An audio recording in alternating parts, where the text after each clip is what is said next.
క్లియరా configuration? Clear sir, clear.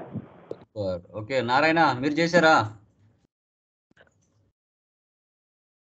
Yes sir. Yeah, any doubts, any queries? Clear కదా step by step? అంటే errors వస్తున్నాయి కానీ మళ్ళీ రీకనెక్ట్ చేసుకుంటున్నాం. Super super Narayana, super, very good, అలాగే ఉండాలి. డన్. సో లైక్ గైస్, ఒకటేంటంటే ఎస్ఏపిలో టోటల్ ఓన్ ప్రిపరేషన్. ఓకే, వేరే వాళ్ళ మీద అసలు డిపెండ్ అవ్వకూడదు. అసలు ఆ ఎర్రర్ ఏంటి అని దాని మీద క్లిక్ చేస్తే మ్యాటర్ చూపిస్తుంది. మ్యాక్సిమం ఎర్రర్స్ రావడానికి స్టార్టింగ్లో కొంచెం ఎక్కువ ఉంటాయి, తర్వాత ఆటోమేటిక్గా చేసేటప్పుడు స్లోగా నీట్గా వచ్చేస్తాయి అన్నీ కూడా. మళ్ళీ ఎక్కడ కూడా ఎర్రర్ రావు. కరెక్ట్గా మీరు సెట్టింగ్ చేస్తే ఎక్కడ కూడా ఎర్రర్స్ రావడానికి ఛాన్సే ఉండదు. ఓకే, అది మీకే తెలిసిపోతుంది. మినిమం ఒక 10 కంపెనీ కోర్స్ మీరు చేశారంటే క్లియర్ కట్గా ఇప్పుడు నేను ఎలా చెప్పగలుగుతున్నానో అలాగే మీరే చెప్పగలుగుతారు, ఆ లెవెల్కి వచ్చేస్తుంది. Okay, good, done. సో నిన్నటి క్లాసెస్లో మనకి సంబంధించి ఎంటర్ప్రైజ్ స్ట్రక్చర్ సంబంధించిన దాని ఇన్ఫర్మేషన్ క్లియర్ కట్గా డిస్కస్ చేసుకున్నాం. అండ్ కాన్ఫిగరేషన్ స్టెప్స్ కూడా క్లియర్గా ఎలాంటి ఎర్రర్స్ లేకుండా సక్సెస్ఫుల్గా రీచ్ అయ్యారు. ఈరోజు క్లాస్లో మనకి గ్లోబల్ సెట్టింగ్స్, ఇది సెకండ్ ఆప్షన్. గ్లోబల్ సెట్టింగ్స్ అనేది చాలా సెకండ్ ఆప్షన్ అనమాట. ఇది మనకు చాలా ఇంపార్టెంట్ కిందకి వస్తుంది. యా, స్క్రీన్ ఓకేనా రుద్ర, కనబడుతుందా?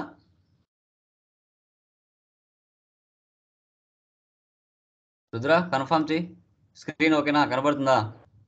ఓకే సార్, కనబడుతుంది. చూడండి, ఇంట్లో పెట్టుకో, నైస్ వస్తుంది. యా గైస్, చూడండి గ్లోబల్ సెట్టింగ్స్. ఈ గ్లోబల్ సెట్టింగ్స్ అనేది చాలా చాలా ఇంపార్టెంట్ అనమాట. మనము ఎంటర్ప్రైజ్ స్ట్రక్చర్ ఏ విధంగా అయితే మనం చేస్తున్నామో అదే విధంగా గ్లోబల్ సెట్టింగ్స్ కూడా చాలా అవసరం. దీనిలో స్మాల్ డెఫినేషన్ లాగా ఇచ్చాను చూడండి. Global settings allow the configuration of technical parameters for establishing a connection to the ERP system and the configuration of business parameters for customising the interface and the behaviour of application. Technical and business parameters can be saved independently. Okay, ఇక్కడ దీంట్లో technical parameters ఉంటాయి. Already మనకి SAP అనేది ERP system అని కూడా చెప్పుకున్నాం. ఇక్కడ global settings సంబంధించి కాన్ఫిగరేషన్ కూడా ఇది అలౌ చేస్తుంది. మన బిజినెస్ పారామీటర్స్ అంటే క్లయింట్ బిజినెస్ పారామీటర్స్ ఏవైతే విధంగా ఉన్నాయో వాటికి సంబంధించి మనం టోటల్గా డిజైన్ చేయాలి, వాటిని ఇండివిజువల్గా సేవ్ చేయాల్సి వస్తుంది. ఈ యొక్క గ్లోబల్ పారామీటర్స్ సంబంధించిన కాన్ఫిగరేషన్ స్టెప్స్ ఏమున్నాయి వాటి గురించి స్టెప్ బై స్టెప్ తెలుసుకుంటూ వస్తాం. ఎంటర్ప్రైజ్ స్ట్రక్చర్ ఎంత ఇంపార్టెంటో గ్లోబల్ సెట్టింగ్స్ కూడా అంతే ఇంపార్టెంటో ఒక కంపెనీ కోడ్ క్రియేషన్ చేయాలి అంటే. Yeah, done. చూద్దాం. ఏదైనా కానీ నాన్ SAP నుంచి డేటాని SAPలోకి మ్యాప్ చేయాలంటే ఈ సెట్టింగ్స్ అనేది మ్యాండటరీ, స్టెప్ బై స్టెప్ అనమాట. లైక్ చూడండి, మనకి టోటల్గా 13 కాన్ఫిగరేషన్ స్టెప్స్ ఉంటాయి. వాటి గురించి జస్ట్ చూడండి. ఇట్లా ఫస్ట్ వన్ వచ్చేసి physical year variant, T code OB29, assign company code to physical year variant OB37, posting period variant OBBO, define variance for opening and closing posting periods OB52, assign posting period variant company code OBBP, define field status variance OBC4, assign company code to field status variance OBC4, define document types OBA7, define document number ranges FBN1, define tolerance group for employees OBA4, define tolerance group for GL accounts OBA0, assign users to tolerance group OB57, enter global parameters OBY6. ఇప్పుడు వీటిలో మనం ఒక 6 వాటి గురించి discuss చేసి okay 6 or 7 tomorrow remaining configuration చెప్దాం. Done. ఎందుకంటే starting కదా, స్లోగా వెళ్ళాలి. యా, ఫస్ట్ వన్ చూడండి, ఫిజికల్ ఇయర్ వేరియంట్ అంటే ఏంటి? దీని యొక్క ట్రాన్సాక్షన్ కోడ్ వచ్చి OB29. యాక్చువల్గా మన ఇండియా ఫైనాన్షియల్ ఇయర్ ఏంటి రుద్ర? ఇండియా ఫైనాన్షియల్ ఇయర్ ఏంది?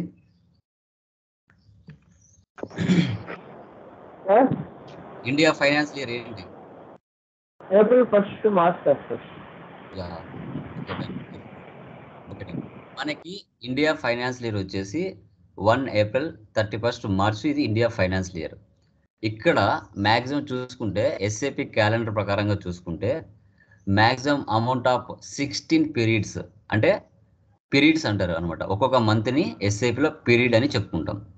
ఒక ఫిజికల్ ఇయర్ వేరియంట్లో మ్యాక్సిమం ఎస్ఏపిలో క్యాలెండర్ ఇయర్ ప్రకారంగా 16 మంత్స్ని సెలెక్ట్ చేసుకుంటుంది. వాటిలో 12 రెగ్యులర్ పీరియడ్స్, అంటే ఒక సంవత్సరానికి 12 నెలలు ఉంటాయి కదా, అవి రెగ్యులర్ పీరియడ్స్ అని అంటాం. తర్వాత 4 స్పెషల్ పీరియడ్స్ యాక్సెప్ట్ చేసుకుంటుంది, అంటే యాడ్ చేసుకుంటుంది. ఎందుకోసము అంటే ఆ 4 స్పెషల్ పోస్టింగ్ పీరియడ్స్ అనేది ఆడిట్ కరెక్షన్ కోసం, అక్యూరల్ అండ్ డిఫరెంట్ ఎంట్రీ పోస్టింగ్ కోసం, ఏమైనా ఎర్రర్స్ వచ్చినా, బగ్స్ వచ్చినా, ఏమైనా ట్యాక్స్కి సంబంధించి ఏమైనా చూసుకోవాలన్నా ఆ 4 స్పెషల్ పోస్టింగ్ పీరియడ్స్కి ఆ 4 మంత్స్లో ఏవైతే ఉన్నాయో వాటన్నిటిని కూడా month end activities, year end activities అవన్నీ సరి చేసుకుంటారు ఎండింగ్లో, మంత్ ఎండింగ్లో. వాటి కోసమే 4 స్పెషల్ పీరియడ్స్ ఉంటాం. 12 రెగ్యులర్ పీరియడ్స్ నార్మల్గా ఉంటాయి. India companies follow 12 posting periods April 1 to March 31. దీనికి ఎస్ఏపి వాళ్ళే ఒక వేరియంట్ని డిఫైన్ చేశారు. ఆ వేరియంట్ ఏంటి సార్ అంటే V3 అనమాట. ఓకేనా, డిఫాల్ట్గా సాఫ్ట్వేర్లోనే V3 అనేది డిఫాల్ట్గా ఉంటుంది. దాన్ని సెలెక్ట్ చేసుకొని మనం ఆల్టర్ చేసుకోవాలి మన కంపెనీకి రిలేటెడ్. V3 బేస్లో L3 కానీ, D3 కానీ, M3 కానీ మనం మార్చుకోవచ్చు. ఆ V3కి సంబంధించి ఇండియా ఫైనాన్షియల్ ప్రకారంగా 12 రెగ్యులర్ పీరియడ్స్ ఉంటాయి, 4 స్పెషల్ పీరియడ్స్ ఉంటాయి. ఇది ఇండియా ప్రకారంగా. US companies follows 12 posting periods. జనవరి 1 నుంచి డిసెంబర్ 31కి ఇది యుఎస్ఏ కంపెనీస్ సంబంధించిన పీరియడ్ అనమాట. వాళ్ళకి వేరియంట్ ఏమి ఇచ్చారంటే K4 వేరియంట్. వారికి కూడా 4 స్పెషల్ పీరియడ్స్ ఉంటాయి. సమ్ కంపెనీస్, స్టార్ట్అప్ కంపెనీస్ మధ్యలో స్టార్ట్ చేస్తాయి. జూలై టు జూన్లో కానీ, అక్టోబర్ టు సెప్టెంబర్లో కానీ అలా స్టార్ట్ చేస్తాయి కంపెనీస్ కొన్ని. సో వాటికి కూడా 4 స్పెషల్ పీరియడ్స్ ఉంటాయి. Okay, each period in physical year is called as a posting period. ప్రతి ఒక్క ఫిజికల్ పీరియడ్ని వచ్చేసి పోస్టింగ్ పీరియడ్స్ అని పిలుస్తారు ఎస్ఏపిలో. Okay, so year dependent and year independent అంటే ఏంటి సార్ అనేది మీకు తెలియాలి. ఇయర్ డిపెండెంట్ అంటే చూద్దాం. ఇయర్ డిపెండెంట్ వచ్చేసి మనకి యాక్చువల్గా మన ఇండియా ఫైనాన్స్ ఇయర్ ప్రకారంగా 1 ఏప్రిల్ స్టార్ట్ అవుతుంది. అంటే 1 ఏప్రిల్ స్టార్ట్ అయింది అంటే మనం ఏప్రిల్ని ఏమనుకోవాలి, 1వ మంత్ అనుకోవాలి, మేని 2వ మంత్ అనుకోవాలి, జూన్ని 3వ మంత్ అనుకోవాలి. ఆ ప్రకారంగా మనం అనుకోవాలన్నమాట. ఓకే, సో మనకి ఏప్రిల్ 1 స్టార్ట్ అయ్యి 31 మార్చ్కి ఎండ్ అవుతుంది. బట్ ఏప్రిల్ 1 నుంచి మనకి డిసెంబర్ వరకు చూసుకుంటే 9 నెలలు అవుతాయి. ఏప్రిల్ ఫైనాన్స్ ఇయర్ ప్రకారం చూసుకుంటే ఏప్రిల్ 1, మే 2, జూన్ 3, జూలై 4 అట్లా మనం కౌంట్ చేసుకోవాలి. ఓకే, డిసెంబర్కి మనకు 9 నెలలు అవుతాయి. అంటే మన ఫైనాన్షియల్ ఇయర్ అనేది నెక్స్ట్ ఇయర్ మీద డిపెండ్ అవుతుంది ఇండియా ఫైనాన్షియల్ ఇయర్ అనేది. అందుకు గాను దానికి ఏమని డినోట్ చేశారంటే 1తో మైనస్తో డినోట్ చేశారు. ఎందుకంటే ఇప్పుడు అమెరికా ఫైనాన్షియల్ చూసుకుంటే జనవరి టు డిసెంబర్కు అది నెక్స్ట్ ఇయర్ మీద ఆధారపడట్లేదు. కానీ మన ఇండియా ఏమవుతుంది, నెక్స్ట్ 3 మంత్స్ మీద ఆధారపడుతుంది. జనవరి, ఫిబ్రవరి, మార్చ్, ఆ 3 నెలలు మనకు మైనస్లో డినోట్ చేస్తుంది. అది ఎలా అనేది చూపిస్తాను. తర్వాత మన ఇండియా వచ్చేసి ఇయర్ డిపెండెంట్. తర్వాత ఇయర్ ఇండిపెండెంట్ 1 జనవరి నుంచి 31 డిసెంబర్ వరకు ఇది యుఎస్ఏ ఫైనాన్షియల్ ఇయర్ అనమాట. వీళ్ళది ఎటువంటి నెక్స్ట్ ఇయర్ మీద ఆధారపడదు, నో డిపెండెంట్. కాబట్టి ఇది డినోట్ వచ్చేసి ప్లస్తో డినోట్ చేస్తుంది. సో ఇది మన ఫిజికల్ ఇయర్ వేరియంట్కి సంబంధించిన ఇన్ఫర్మేషన్. ఓకే, తర్వాత ఆఫ్టర్ ఫిజికల్ ఇయర్ వేరియంట్ని క్రియేషన్ చేసిన తర్వాత దాన్ని ఏం చేస్తాం, కంపెనీ కోడ్కి అసైన్ చేస్తాం. సో మెయిన్ కంపెనీకి సార్ అసైన్ చేయాల్సింది. కంపెనీ కోడ్కి ఎందుకు చేయాలి సార్ అంటే, కంపెనీ కోడ్ మనకి గ్రూప్ ఆఫ్ కంపెనీ టాటా, దాంట్లో ఎన్ నెంబర్ ఆఫ్ కంపెనీ కోడ్స్ ఉంటాయి. ఆ కంపెనీ కోడ్ అనేది, నీ కంపెనీ కోడ్ అనేది ఇండియాలో ఉందా లేదంటే వేరే కంట్రీలో ఉందా అనేది మనకు తెలియాలి. సో అందుకోసం కంపెనీ కోడ్ ఏం చేస్తాం, కంపెనీ కోడ్కి మనం ఏ ఫిజికల్ ఇయర్ ఫాలో అవుతున్నామో దాన్ని అసైన్ చేసుకోవాలి. ఇప్పుడు నీకు అమెరికాలో కంపెనీ ఉందనుకో, అక్కడ మన ఇండియా ఎందుకు ఫాలో అవుతావు, అక్కడికి సంబంధించింది ఫాలో అవుతావు. అదే ఇండియాలో ఉంటే ఇండియాదే ఫాలో అవుతావు. నీ కంపెనీ ఇండియాలో ఉందా లేదంటే వేరే కంట్రీలో ఉందా, దాన్ని బట్టి మన కంపెనీ కోడ్ అనేది ఫిజికల్ ఇయర్ వేరియంట్కి అసైన్ చేయాలి. ఇది assign physical year variant to company code OB37 అంతే. ఓకే, సో ఒకవేళ మనకు ఎగ్జాంపుల్ 10 కంపెనీ కోడ్స్ ఉన్నా అది ఒకే ఫిజికల్ ఇయర్ వేరియంట్కి అసైన్ చేయొచ్చు, ఆ ఫెసిలిటీ ఉంది. తర్వాత పోస్టింగ్ పీరియడ్ వేరియంట్స్ OBBO. ఇది చూడండి, పోస్టింగ్ పీరియడ్ వేరియంట్ అనేది ఏం కంట్రోల్ చేస్తుంది అంటే, ఓకే, అకౌంటింగ్ పీరియడ్స్ని కంట్రోల్ చేస్తుంది. పోస్టింగ్ పీరియడ్ వేరియంట్స్ వచ్చేసి పీరియడ్స్ అంటే మంత్స్ని అనమాట. ప్రతి ఒక్క ఆర్గనైజేషన్లో కూడా మనము మంత్లీ ఓపెన్ చేయొచ్చు, మంత్లీ క్లోజ్ చేయొచ్చు. ఆ ఫెసిలిటీ కూడా మనకు ఒక ఆర్గనైజేషన్లో ఉంటుంది, ఒక క్లయింట్ బిజినెస్లో ఉంటుంది. ఓకే, ఒక మంత్ స్టార్ట్ అయిందంటే ఆ మంత్ మళ్ళీ ఎండ్ కూడా అవుతుంది.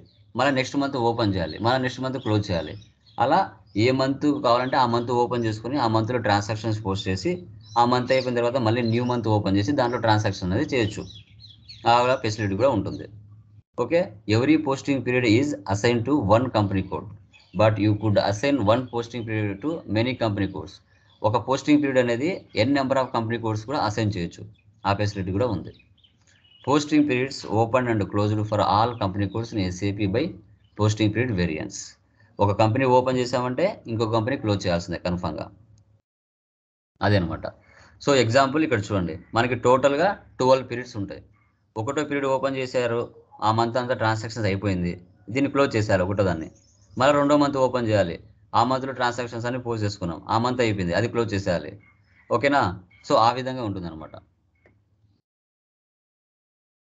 Define variants for opening and closing posting periods OB 57. ఇది మనకి ఇంటర్వ్యూలో అడగడానికి ఛాన్స్ ఉంటుంది, చాలా ఇంపార్టెంట్ అనమాట ఇది. ఇక్కడ చూడండి, so you can open and close these posting periods for posting. As many periods as you require can be open for posting simultaneously. మనకి బిజినెస్లో 12 మంత్స్ ట్రాన్సాక్షన్ జరుగుతాయి. మనం ఏ మంత్లో బిజినెస్లో ట్రాన్సాక్షన్ చేస్తూ ఉంటామో ఆ మంత్ మాత్రమే ఓపెన్ చేసుకుంటాం, రిమైనింగ్ మంత్స్ క్లోజ్ చేసుకుంటాం. ఇప్పుడు ఫర్ ఎగ్జాంపుల్, ఇప్పుడు నేను జనవరిలో ఉన్నాను, నాకు డిసెంబర్ వరకు రిమైనింగ్ ఉన్నాయి, ఏప్రిల్ టు డిసెంబర్ వరకు ఉంటాయి కదా ప్రీవియస్ మంత్లో, అవన్నీ క్లోజ్ చేసుకుంటా. ఓన్లీ జనవరి మంత్ మాత్రమే ఓపెన్లో ఉంటుంది. తర్వాత ఫిబ్రవరి మార్చ్ కూడా క్లోజ్లోనే ఉంటుంది, అవి కూడా ఓపెన్లో ఉండవు. ఆ మంత్ మాత్రమే నేను పోస్టింగ్ చేసుకుంటాను, ఎందుకంటే జరిగేది ఆ మంత్లోనే ట్రాన్సాక్షన్స్ కాబట్టి. ఓకే, అది current posting period is open for posting, all other posting periods are closed. Remaining అన్ని క్లోజ్ చేసేయాలి, అవసరం లేదు. యాక్టివ్లో ఉండేది ఒక్కటే 1 మంత్ మాత్రమే ఉండాలి. This posting period is closed and the next posting period is open. ఈ మంత్ అయిపోతుందా, నెక్స్ట్ మంత్ మళ్ళీ ఫిబ్రవరి ఓపెన్ చేయాలి, మిగతాటి క్లోజ్ జనవరిది క్లోజ్ చేయాలి, అట్లా అనమాట. During period and closing special periods can be open for closing periods. ఎప్పుడైతే 12 మంత్స్ ట్రాన్సాక్షన్స్ కంప్లీట్ అయిపోతాయో 4 నెలలకి 12 నెలలకి రిమైనింగ్ 4 ఎక్స్ట్రా చెప్పాను కదా స్పెషల్ పీరియడ్స్, అవి ఓపెన్ చేసుకుంటారు. ఏంటి కోసం? ట్యాక్సేషన్ కోసం, రిటర్న్స్ కోసం, ఓకే, ఏమైనా మార్పుల కోసం, ఇవన్నీ ఒక 4 పీరియడ్స్ ఓపెన్ చేసి దాంట్లో చెక్ చేసుకుంటారు. అది తర్వాత assign posting period variant to company code OBBP. So after completion of the posting period variant you must be assigned posting period variant to company code. ఆ పోస్టింగ్ పీరియడ్ ఏదైతే ఉంటుందో అది company కోడ్కు assign చేయాలి కంపల్సరీగా, అది గుర్తుపెట్టుకోవాలి. తర్వాత డిఫైన్ ఫీల్డ్ స్టేటస్ వేరియంట్. ఇది చాలా చాలా చాలా చాలా చాలా ఇంపార్టెంట్. వీటిలోనే ఎక్కువ ఎర్రర్స్ వస్తాయి మీకు, ఎక్కడ కూడా ఎర్రర్స్ రావు, దీంట్లోనే ఎక్కువ వస్తుంది. దీన్ని బాగా మీరు అబ్జర్వ్ చేయాలి. ఏంటి అసలు ఈ ఫీల్డ్ స్టేటస్ వేరియంట్ అనేది ఏంటి, ఇది ఎందుకు ఉపయోగపడుతుంది, ఏ పర్పస్ కోసం ఉపయోగపడుతుంది, ఎక్కడ ఎఫెక్ట్ అవుతుంది, ఇది చాలా ఇంపార్టెంట్. ఇది OBC4 అనమాట. చూడండి, field status variant is used to define the fields which are used for input like cost centre, profit centre, plant something. ఇవన్నీ ఫీల్డ్స్ అనమాట. Each are entry fields and hidden fields. దీంట్లో మనకి ఓపెన్లో కొన్ని ఉంటాయి ఫీల్డ్స్, కొన్ని హిడెన్లో కూడా పెట్టుకోవచ్చు. Field status variant is a tool which is provided by SAP to assign the same set of properties to more than one object. Field status variant will have field status groups. Field status group is maintained in GL account and it defines the fields which posting to the GL. A field may have one of the following status like suppress, optional, require, display. ఇక్కడ మీరు చూసుకుంటే sir ఈ fields అంటున్నారే, అసలు ఏంటి sir ఈ fields అనేది మీకు doubt వస్తుంది. ఇప్పుడు మనము ఒక వెండర్ పోస్టింగ్ కానీ, కస్టమర్ పోస్టింగ్ కానీ, GL పోస్టింగ్ కానీ చేస్తాం. అంటే ఒక ఇన్వాయిస్ని జనరేట్ చేస్తాం, పర్చేజ్ ఇన్వాయిస్ని. ఆ ఇన్వాయిస్లో ఏమేమి ఉండాలి? వెండర్ ఎవరో ఉండాలి, ఆ బిల్లు ఏ రోజు డేట్ చేస్తున్నామో ఆ డేట్ ఉండాలి, దానికి ఒక నెంబర్ ఉండాలి, రెఫరెన్స్ నెంబర్, అది పర్చేజా సేల్ అనేది ఒక GL ఉండాలి, ఎంత అమౌంట్ ఉండాలి. ఓకే, సో ఎవరికి సేల్ చేస్తున్నామని, ఎవరికి పర్చేజ్ చేస్తున్నామని ఉండాలి, ఆ డీటెయిల్స్ అన్నీ ఉండాలి కదా. ఆ ఒక్కొక్క దాన్నే ఫీల్డ్ అంటారు. ఓకే, ఆ ఫీల్డ్ అంటే ఏంటంటే ఇప్పుడు కస్టమర్ ఎవరి దగ్గర నుంచి అయితే మనం పర్చేజ్ చేస్తున్నామో ఆ పర్చేజ్ చేసిన వెండర్ పేరు అదొక ఫీల్డ్, డేట్ అదొక ఫీల్డ్, రెఫరెన్స్ నెంబర్ అదొక ఫీల్డ్. ఓకే, అమౌంట్ ఇస్తాం కదా, ఆ అమౌంట్ ఇచ్చేది ఒక ఫీల్డ్. వాటిని ఫీల్డ్స్ అంటారు. ఆ ఫీల్డ్స్ మనం ఎంటర్ చేసేటప్పుడు రిక్వైర్లో ఉండాలా, సప్రెస్లో ఉండాలా, ఆప్షనల్లో ఉండాలా, డిస్ప్లేలో ఉండాలనేది మన ఛాయిస్. ఓకే, ఒక వెండర్ పోస్టింగ్ చేస్తున్నప్పుడు పర్చేజ్ ఇన్వాయిస్ దాంట్లో ఆ ఫీల్డ్స్లలో నీకు ఏవైతే అవసరం ఉంటాయో వాటిని మాత్రమే రిక్వైర్లో పెట్టుకుంటావు, రిమైనింగ్ అన్నీ సప్రెస్లో పెట్టుకుంటావు, హిడెన్లో అవసరం లేదు. అవి కొన్ని ఆప్షన్లో పెట్టుకోవచ్చు, అది చేస్తే చేయొచ్చు, లేదంటే ఎంటీగానే పెట్టచ్చు, అది ఆప్షనల్. సప్రెస్ అంటే అవసరం లేంటి హిడెన్లో పెట్టేస్తావు. రిక్వైర్ అనేది మ్యాండేటరీ. ఇప్పుడు నువ్వు టెక్స్ట్ ఇవ్వాలి, ఇస్తేనే ఎంట్రీ పాస్ అవుతుంది, పోస్టింగ్ అనేది జరుగుతుంది. నువ్వు టెక్స్ట్ ఎర్రర్ చూపిస్తుంది, అరే బాబు టెక్స్ట్ అనేది రిక్వైర్లో ఉంది, ఆ టెక్స్ట్ ఇస్తేనే నువ్వు పర్చేజ్ ఇన్వాయిస్ వేయగలవు, లేకుంటే ఎంటర్ చేయలేవు అని చెప్తుంది. ఒకవేళ టెక్స్ట్ రిక్వైర్లో లేదు అనుకోండి, సపరేట్స్లో ఉందనుకోండి, ఆ టెక్స్ట్ ఇవ్వకపోయినా నువ్వు బిల్లు జనరేట్ చేయొచ్చు. డిస్ప్లే అంటే జస్ట్ డిస్ప్లే షో చేస్తుంది, దాంట్లో ఎలాంటి మాడిఫికేషన్ చేయలేము. ఈ ఫీల్డ్స్ అనేది ఫీల్డ్ స్టేటస్ వేరియంట్లో చాలా చాలా ఇంపార్టెంట్. ఏ ఫీల్డ్ రిక్వైర్లో పెట్టుకోవాలి, ఏ ఫీల్డ్ సప్రెస్లో పెట్టుకోవాలి, ఏ ఫీల్డ్ ఆప్షన్లో పెట్టుకోవాలి, ఏ ఫీల్డ్ డిస్ప్లేలో పెట్టుకోవాలన్నది మన ఛాయిస్, గుర్తుపెట్టుకోండి. ఇక్కడ డిఫైన్ ఫీల్డ్ స్టేటస్ వేరియంట్లో చాలా చాలా ఎర్రర్స్ వస్తాయి, వీటిని సక్రమంగా మీరు యూజ్ చేసుకోవాలి. ఇక్కడ ఈ ఫీల్డ్ స్టేటస్ గ్రూప్స్ అనేది, ఫీల్డ్ స్టేటస్ వేరియంట్ అనేది ఫీల్డ్ స్టేటస్ గ్రూప్స్ని కంట్రోల్ చేస్తాయి. ఫీల్డ్ స్టేటస్ గ్రూప్స్ని అంటే ఏంటి, నువ్వు జిఎల్సీ క్రియేషన్ చేస్తావు, FS00 వెళ్ళి కొన్ని జిఎల్సీని క్రియేషన్ చేస్తావు, ఆ జిఎల్సీకి ఈ ఫీల్డ్స్ లింక్ అయి ఉంటాయి బ్యాక్ ఎండ్లో. ఓకే, ఆ రెండు చోట్ల చెక్ చేసుకోవాల్సి వస్తుంది, అవి మీరు చేసే కొద్దీ మీకు అర్థమవుతూ వస్తాయి అనమాట. దీన్ని మనం డిఫైన్ ఫీల్డ్ స్టేటస్ వేరియంట్ అని చెప్పుకుంటాం. డన్. తర్వాత నెక్స్ట్ వన్ ఏంటి, తర్వాత ఏంటి, assign company code to field status variant. నువ్వు ఫీల్డ్ స్టేటస్ వేరియంట్ ఏదైతే క్రియేషన్ చేసావో దాన్ని కంపెనీ కోడ్కి అసైన్ చేయాలి కంపల్సరీగా. When we have already defined field status variant and related field status groups, it is time to assign our field status variant to a company code. For one company code, you could have only one field status variant. However, you are able to assign one field status variant to several company codes. ఇక్కడ మీరు చూసుకుంటే ఒక company కోడ్కి ఒక field status వేరియంట్నే మనం assign చేయొచ్చు. But ఇక్కడ ఏంటి, you are able to assign one field status వేరియంట్ని సెవెరల్ కంపెనీ కోడ్స్కి అసైన్ చేయొచ్చు. ఓకే, అది గుర్తుపెట్టుకోవాలి. ఒక కంపెనీ కోడ్కి ఫీల్డ్ స్టేటస్ వేరియంట్ని ఒక్కసారి మాత్రమే అసైన్ చేస్తాం, బట్ ఫీల్డ్ స్టేటస్ వేరియంట్ అనేది సెవెరల్ కంపెనీ కోడ్స్ కూడా అసైన్ చేయొచ్చు, అది కూడా ఆప్షన్ ఉంది అనమాట. ఇది మన assign company code field status variant అని చెప్పుకుంటాం. Okay, so done. ఇవి చాలు ఇక్కడ వరకు. టుమారో రిమైనింగ్ వాటిని డిస్కస్ చేద్దాం. అది టైప్ చేసావా, లైక్ రుద్ర? హలో, టైప్ చేయమని చెప్పాను, చేసావా? చేసాను. ఓకే, నేను చాట్లో పెడుతున్నాను, ఇది డౌన్లోడ్ చేసుకో. గ్లోబల్ సెట్టింగ్స్ టీ కోర్స్ ఉన్నాయి కదా, ఇవి నేను చాట్లో పెట్టాను.